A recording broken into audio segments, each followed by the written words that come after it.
Hi and welcome to Naviswork training tutorial, and in the next probably 5 to 7 series of video we'll be covering the basics of using Naviswork.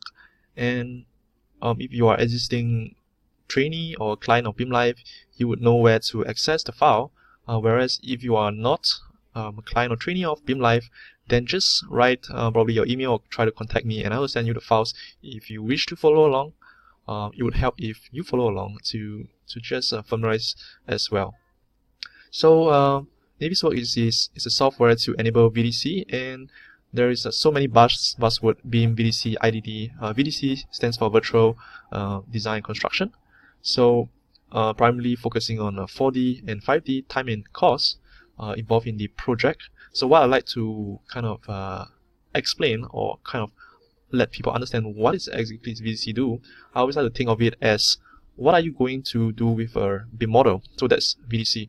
So you can spend a lot of effort and resource creating a BIM model, but if you are not going to have any purpose for the BIM model, then you would not have gained the most benefits out of those resources and effort that you put in. So I like to think of VDC as, so what now that you have created a BIM model, what are you going to do with it? So in Naviswork, we are going to combine various models from different disciplines to do clash detection, and also for we're going to in this series we're going to teach you how to create a timeliner. But before we go to the clash detection tool and timeliner tool of Naviswork, which is their core function, we're just going to very simply go through the other essential features of Naviswork, like moving around, saving some files, creating some views. So that we're going to go through the basics first before we go through the advanced topic, which would help a lot. So we will begin. So let's begin with opening up your Naviswork. I'm currently using Naviswork Manage 2018. And if you do not have Naviswork, you can either go for a free trial, or if you're a student, you can kind of get a kind of student license that will enable you to practice or use the software for 3 years. So one thing I note about Naviswork, especially if the icon is not on your desktop, and if you try to type Naviswork, you won't be able to find it while you're searching in your Windows. The right word that you need to type is actually manage. So it's kind of strange. It should be Naviswork. So actually I spent a lot of time typing Naviswork and trying to locate where to kind of start the program. So manage is the full version, allowing you to do both clash detection and timeliner. And simulation will only do 50% of Naviswork simulation will only do 50% of the features, and freedom will allow you to allow your clients or subcontractors to view the files, but they will not have any tools that allow them to add on or create new things within the file. So this is a free version, there's a 50% version, and the manage is actually the 100% version, which can do every single features from Naviswork. So just remember to type in manage if your icon is not on your desktop. That would open up Naviswork itself. And I need you to open folder number 1.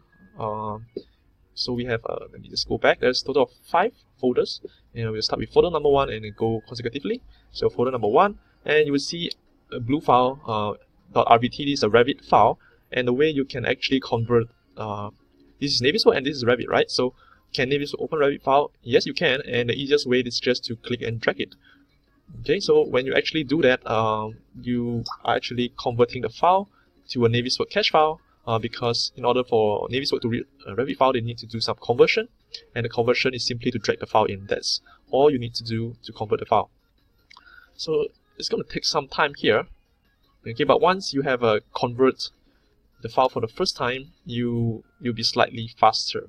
So once it's done converting, it will open the file, and you should see something similar to what I have on screen, and I'm going to guide you through some navigation. And I know some of you would have, maybe the screen looks different, you have, let's say, additional panels around you. If you have all these panels, just close it, close whatever panels you have. Okay, try to keep your screen as clean as possible at this point in time. Okay, so the reason why you have some panels open is because the previous user may have used some of these functions while they were in this session. But if this is the first time you run the Naviswork on your computer, I guess it should be kind of an empty screen. Okay, and we're going to teach you some navigation here. On the top right hand corner, this is what you call a view cube. If you are familiar with Revit, it's actually the same cube. I believe it's exactly the same cube. You can click, you hover your mouse, all these blue shaded areas, meaning that you can actually click on it. So you will kind of shift the views. So we do a left click and you can kind of move around the project using the view cube. There's only a certain number of positions that you can rotate or orientate yourself to. So in order to pan, you hold down your middle mouse button. This is your pan. You can move sideways, up and down. Zoom is just the roller on your mouse, and to rotate, you press Shift and right mouse button. No, wrong. Let me see. Sorry, Shift and middle mouse button to rotate.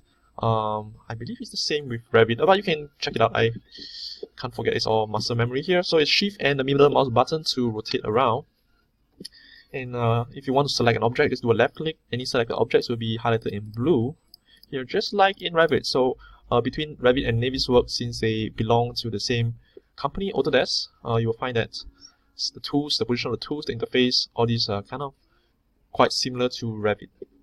One thing that is different in between Revit and Naviswork is when you want to select multiple objects, you cannot click and drag.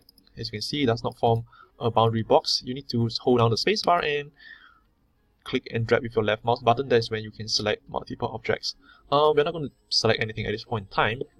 Okay. And so in Naviswork, the first thing I'm going to teach you is to create viewpoint. And the viewpoint is on the second tab here. And you see this camera button.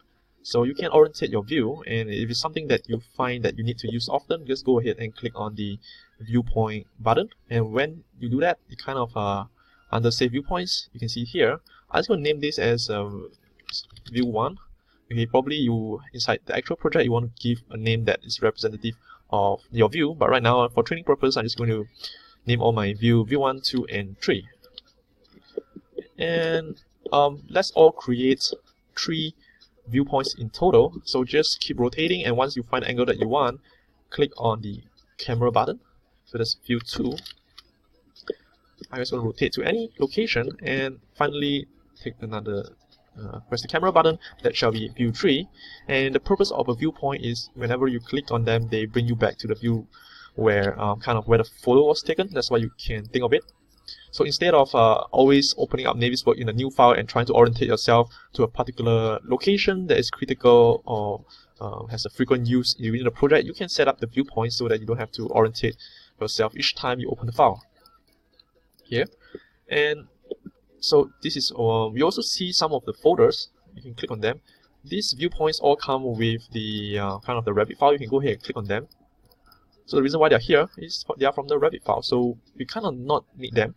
So to delete all these viewpoints that were not created by you, just click, hit the delete key, click, hit the delete key, hit the delete key, and there you go. If you want a folder to store your viewpoints, okay, if you want to group them, do a right click and new folder here. And as you're going to write, just follow me here, and imagine that you are the consultant now. You have created some views that you find important to you. So just name this folder as consultant here. Okay, so in order to get your viewpoints into the folder, just click and drag. And just a small tip, do not drag on the name, but drag on the icon. So just drop it here, drop it, and drop it. So now view 1, 2, and 3 is kind of we are representing the consultant at this point in time, and we have created 3 views.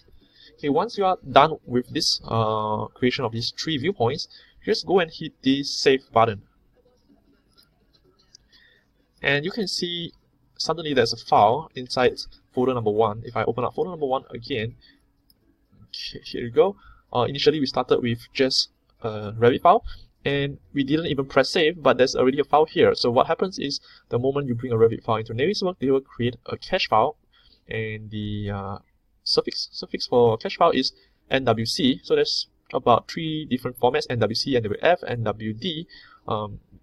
Throughout in the further lessons, we will explain why there is multiple file types. But for now, just know that the NWC contains the 3D model.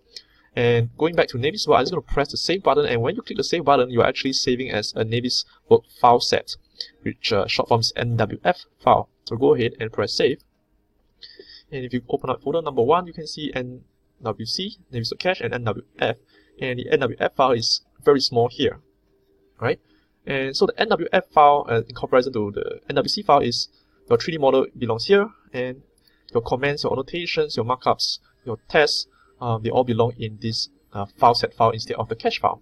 Okay, and that is we'll go through later in more details between cache file and file sets.